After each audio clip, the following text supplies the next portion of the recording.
With Telakapalli సమకాలీన రాజకీయ అంశాలు లేటెస్ట్ పొలిటికల్ అప్డేట్స్ అందించడానికి మనతో పాటుగా గెస్ట్ రైటర్ తెలకపల్లి రవి గారు సద్దుమూర్తి. రవి గారు నమస్తే సార్.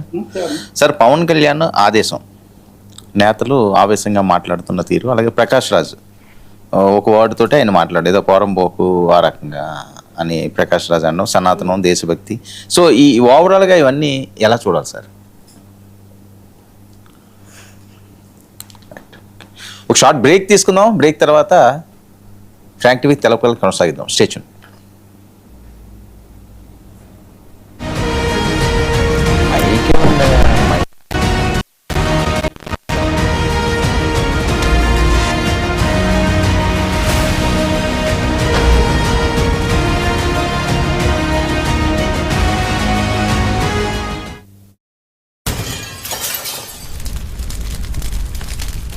పాయింట్ ఏంటంటే ప్రజల మీద, ప్రజా సమస్యల మీద పోటీ పెట్టుకోండి. మాతో మా కాళ్ళల్లో కట్టెలు పెడితే ఏమొస్తుంది?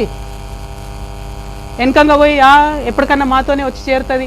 చెప్తా ఉన్నాయాల నా కంఠంలో ప్రాణం ఉన్నంత వరకు, నా కంఠంలో ప్రాణం ఉన్నంత వరకు మళ్ళా బీఆర్ఎస్ పార్టీతో చేరేదే లేదు, జత కట్టేదే లేదు.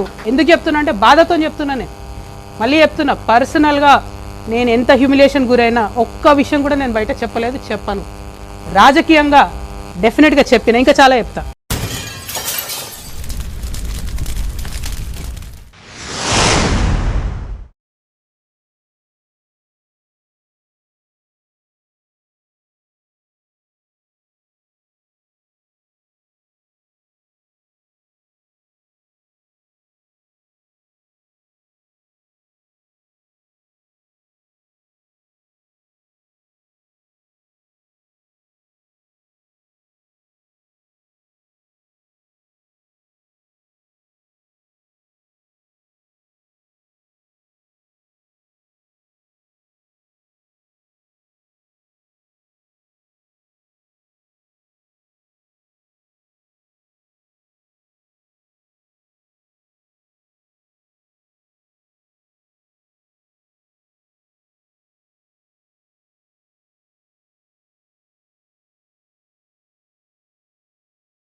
ఒక రాజకీయ party,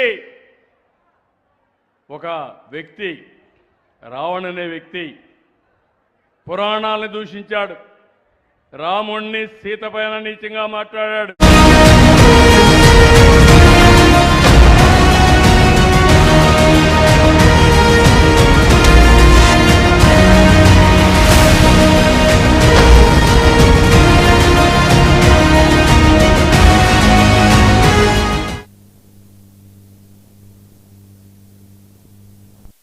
right, welcome back. Sir, ఎలా చూడాలి ఈ అంశాన్ని? పవన్ కళ్యాణ్ గారు ఆదేశాలు, నేతల ఆవేశాలు, ప్రకాష్ రాజ్ పై కామెంట్స్.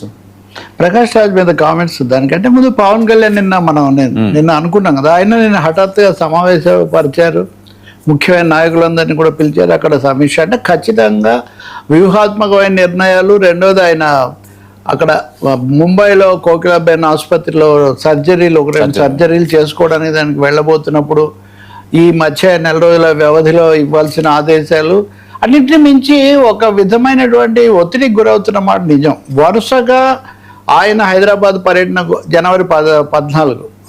జూన్ 14న వచ్చినప్పటి నుంచి ఇప్పటి వరకు కూడా దాదాపు నెల రోజులు అయింది. కానీ ఈ ఒత్తిడి ఉక్కిరిబిక్కిరి అవుతున్న పరిస్థితి అయితే ఉంది. వరుస కేసులు, వివాదాలు, వీళ్ళు దాడులు, ఆంధ్ర, తెలంగాణ, సనాతనం, ఇవన్నీ.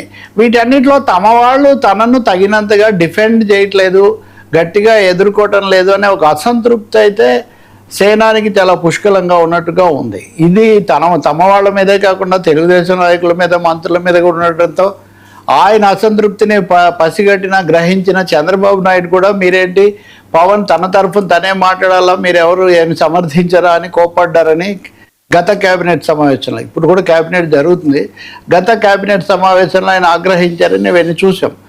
సో ఈ లోపలేమో కేసులు, రావణ్, కేవీఆర్, రకరకాలంగా అది నడుస్తూనే ఉంది. విజయవాడలో సాయి కృష్ణ కేసు, తర్వాత క్రాంతి కుమార్ కేసు, యాడ్ మొత్తం మీద చెప్పాలంటే రాజకీయాలు, రాష్ట్ర రాజకీయాలు వేడివేడిగా, ఉద్రిక్తంగా, వివాదగ్రస్తంగా సాగుతున్నాయి. ఇందులో పవన్ కళ్యాణ్ పదే పదే ఈ అంశాలు మాట్లాడడం వల్ల ఒక విధంగా ఆయన హోంశాఖ అనధికార హోంశాఖ మంత్రిగా తయారైంది ఇప్పుడు ఆయన పరిస్థితి. నిజమైన హోంశాఖ మంత్రి ఏమో దాదాపు ఈ కాలంలో ఇంత జరుగుతుంటే ఆమె పరిమిత పాత్ర లేదా నియోజకవర్గం అక్కడ అభివృద్ధి కార్యక్రమాలు అట్లాంటి వాటికి ఆమె పరిమితం అవుతూ ఉంటే అన్ని పవన్ అడ్రస్ చేయటం, పవన్ హెచ్చరికలు చేయటం, అలాగే వాళ్ళు కూడా పవన్ కళ్యాణ్ చేయటం ఇది జరుగుతూ వచ్చింది. ఈ నేపథ్యంలో నిన్న సమావేశంలో ఆయన అసలు ఈ 2 ఏళ్ల పాలన ఎట్లా ఉంది, మీ అభిప్రాయాలు ఏంటి, ఈ పద్ధతిలో సాధారణమైన సమీక్ష ఒకటి చేసి అది అయిన తర్వాత మీరు ఏమాత్రం వెనక్కు తగ్గకూడదు, మన మీద ఒక పథకం ప్రకారం దాడి జరుగుతున్నప్పుడు మీరు ఎందుకు వెనక ముందు తటపటాయిస్తున్నారు, ఎందుకు రంగంలోకి దిగటం లేదని తీవ్రంగా అసంతృప్తి. ఇది బహిరంగంగా జరిగిందే కదా, పెద్ద లోపలే ఉంది ఎవరికి తెలియదు, ఎవరేమీ అక్కడ లేరు కదా, మళ్ళీ ఆ ప్రశ్నలు వాళ్ళకి ఎందుకు, విమర్శలు ధోరణి గురించి నేను చెప్తున్నాను. దానికి తగినట్టే ఇంకోటి గతంలో కూడా చెప్పారు ఆయన, స్థానిక ఎన్నికలకు అభ్యర్థులను సిద్ధం చేయండి. మొన్న స్థానిక ఎన్నికలు గ్రామ పంచాయతీలు వస్తాయని చెప్పి ఆ సంకేతాలు దాదాపు సూచనలు ఎన్నికల సంఘం చేస్తూ ఉంది. తెలుగుదేశం నాయకులు ప్రభుత్వం నుంచి కూడా అటువంటివి వస్తున్నాయి. కాబట్టి దీనికి కూడా సిద్ధం కావాలి.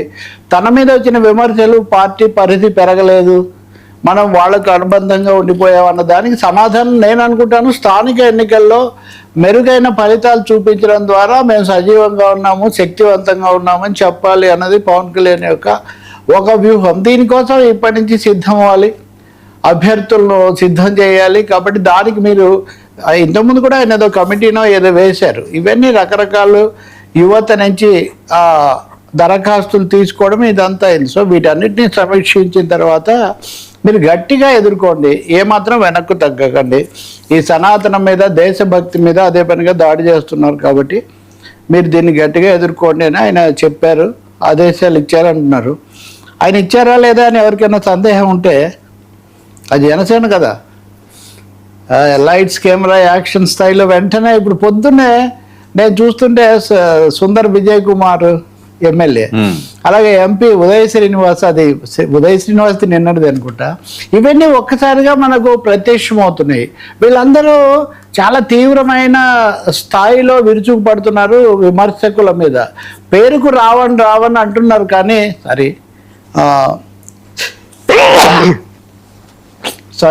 పేరుకు రావణ్ రావణ్ అంటున్నారు కానీ రాజకీయమైన దాడి మటుకు ఎవరైతే సనాతనాన్ని విమర్శిస్తారో, అసలు సనాతనము దేశభక్తి ఒకటే అన్న స్థాయిలో వాళ్ళు మాట్లాడుతున్నారు. ఇది చాలా ఆశ్చర్యం కలిగిస్తుంది. ఎందుకంటే సనాతనం అన్నది ఒక మతానికి, విశ్వాసానికి సంబంధించింది. హిందూ మతంలో కూడా అందరూ సనాతనాన్ని సమర్థిస్తారో మనం చెప్పలేం. బాలగంగాధర తిలక్, మహాత్మా గాంధీకి, లేకపోతే ఇంకొక వీర సావర్కర్కు చాలా తేడాలు ఉంటాయి. అందుకని హిందూ మతము అంటే హిందుత్వ కానంటే హిందూ మతం అంటేనే సనాతనం కాదు. అప్పట్లోనే ఆర్య సమాజ్ లాంటివి వచ్చాయి, లేకపోతే దయానంద సరస్వతి లాంటి వాళ్ళు సంస్కరణలు ప్రతిపాదించారు, చాలా జరిగాయి. కానీ ఇక్కడ పవన్ కళ్యాణ్ మటుకు నిన్న మాట్లాడినప్పుడు కానీ వాళ్ళు ఆయన చెప్పారని చెప్పి వాళ్ళ నాయకులు మాట్లాడుతున్న దాన్ని కానీ చూస్తే మటుకు సనాతనము దేశభక్తి రెండు ఎలా కుదురుతాయి? అసలు ఇది పెద్ద ప్రశ్న. దేశభక్తులు అనేవాళ్ళు సనాతనాన్ని ఎలా విమర్శిస్తారు? మీరు తర్వాత ఒకసారి ప్లే చేసి చూడండి.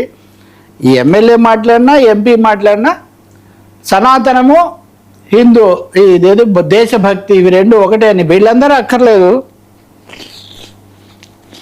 సరే, తెలుగులో మొదటిసారి దేశభక్తిని ఆ మాట తీసుకొచ్చిన వ్యక్తి గురజాడ అప్పారావు.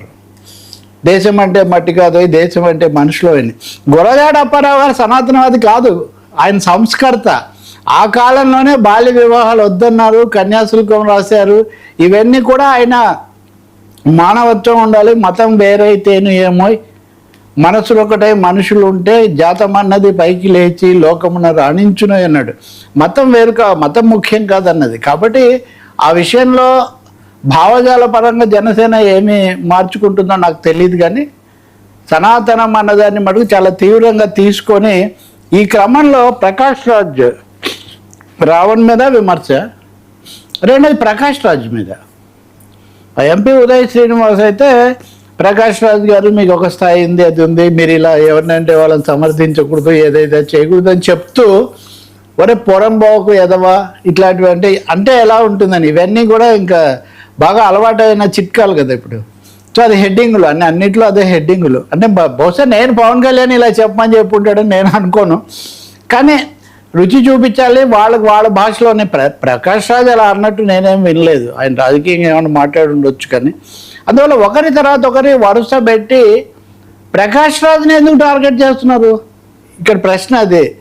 రావణ్ మీద ఏదైనా చేస్తుంటే, ఇంకోటి చేస్తుంటే రావణ్ను చేయాలి, ప్రకాష్ రాజుని ఎందుకు ఇంతగా చేస్తున్నారు? సుందర విజయ్ కుమార్ కూడా